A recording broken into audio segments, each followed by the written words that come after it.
two blue-collar cities together against each other with good, tough football games. And you know, when you play the Steelers, you better have your chin strap buttoned. The most fun I've ever had in my life was playing against the Oakland Raiders. To me, that was what football was all about. My arms and the back of my neck, I get goosebumps. They boo us so bad. It was fueled by the hatred for each other, fueled by wanting to go to the Super Bowl, and it just exploded.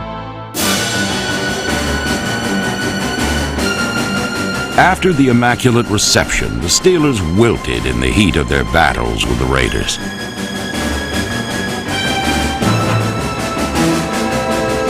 They lost 3 straight to Oakland, including the 1973 AFC wildcard game. The team was groping for guidance, especially number 12 quarterback Terry Bradshaw. Bradshaw was benched before the Oakland game early in the 1974 season. But one man finally came along with some advice for Bradshaw and the Steelers, and he shifted the balance of power back to Pittsburgh. Pittsburgh started Joe Gilliam in the game, and we beat him something like 17-0. After the game, Terry Bradshaw said to me, "Can you get me out of here? Can you trade for me?" And I said to him, "Listen, I love you. I got enough problems. I can't get you, but let me put in a good word for you." Chuck Noll had been a close friend, and probably one of the dumbest things I've ever done, said to him, "Why the hell don't you play Bradshaw and stop playing Gilliam? Bradshaw can win for you." He put Bradshaw back in the lineup. They went on for that incredible run, and we had our hands full with the Steelers from then on, because good me raised his hand and suggested that they ought to start Bradshaw. Al Davis may have pushed his rivals in the right direction. But as the two teams moved toward a rematch in the 1974 AFC Championship game, another Raider would utter the words that pushed the Steelers too far. The Raiders had played Miami Dolphins. John Madden, at the time was the coach, said that the best two teams in the National Football League had played today, and this was the Super Bowl. Tuesday when we met, Chuck said, it was said that the Super Bowl was played this past Sunday. And the best two teams played in that game. He said, "Well, fellas, I want to tell you that the best team in the National Football League is in this room." They didn't have a chance that day. Bottom line, they didn't have a chance.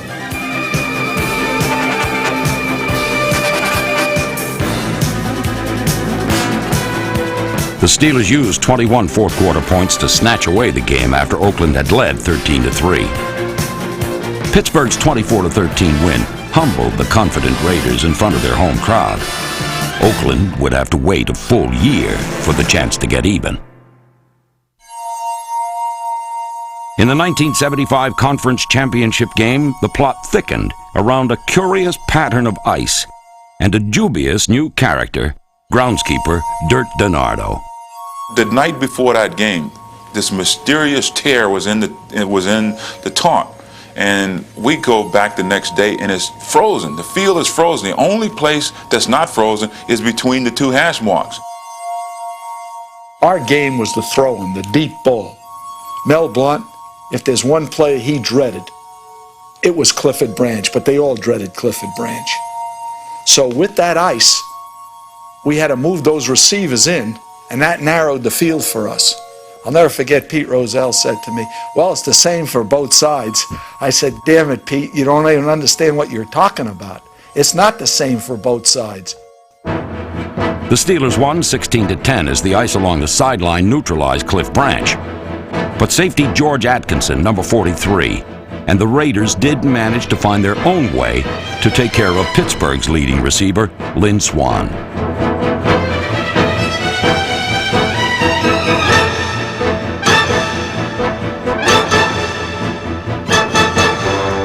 You know, we never go out on the field with the intentions of trying to hurt anyone, but we go out with the intentions of getting our job done. And if he don't want to get hit, his best bet is not to show up when we play Sunday, because I guarantee he will get hit. Swan's going to be thinking about us. He knows we're back there, and he knows anytime he comes in my area or George's area to catch a ball or attempt to catch a ball, he's going to get hit, and he's going to get hit hard. But I think, you know, he's a professional athlete too, and he's going to have a job to do. If he can't, they're going to have to replace him with somebody else. And he knows this, and I know this. In the past, he's done a lot of mouthing off, but personally, I think he's more interested in being an announcer than he is a football player. The Raiders secondary, as a group, attempted to intimidate people by playing on the fringe of what was legal and beyond the fringe. And I'll tell you that as a fact. What you had to do as a receiver is not let that bother you. I think George has proven himself and what kind of a person he is as far as his play on the field. My concentration will be on catching the ball and winning and going back to Pasadena. On opening day 1976, on a running play, George Atkinson struck the Rivalry's most vicious blow.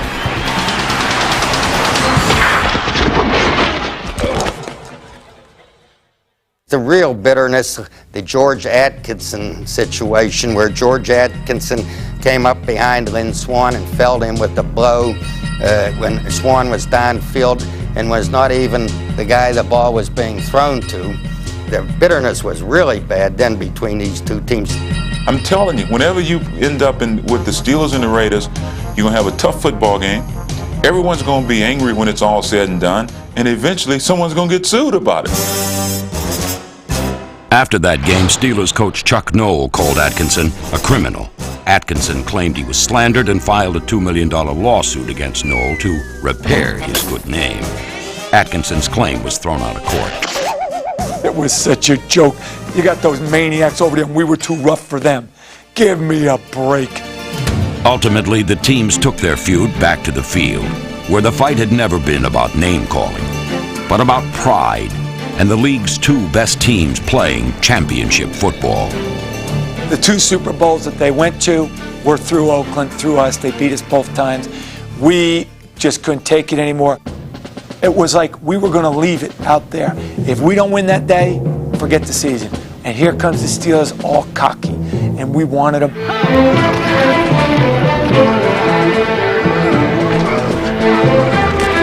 The Steelers had to play the 1976 AFC title game without Franco Harris and Rocky Blyer, and the Raiders took full advantage of the circumstances.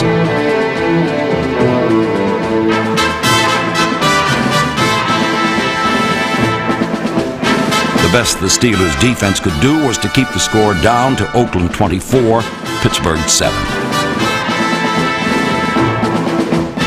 The biggest heartbreak that I ever had on a football field. I remember making the comment after the game was over. I said, just give me a six-pack and about a half an hour rest. Let's go out and play him again. Because I think we can beat him. After the 1976 championship game, the feud subsided. The rancor had turned into respect. But if memories of the NFL's greatest feud still cause the heart to skip a beat, it's just a little of the old bad blood still pumping. Pretty much their guys got old and our guys got older, and it ended. But boy, was it fun.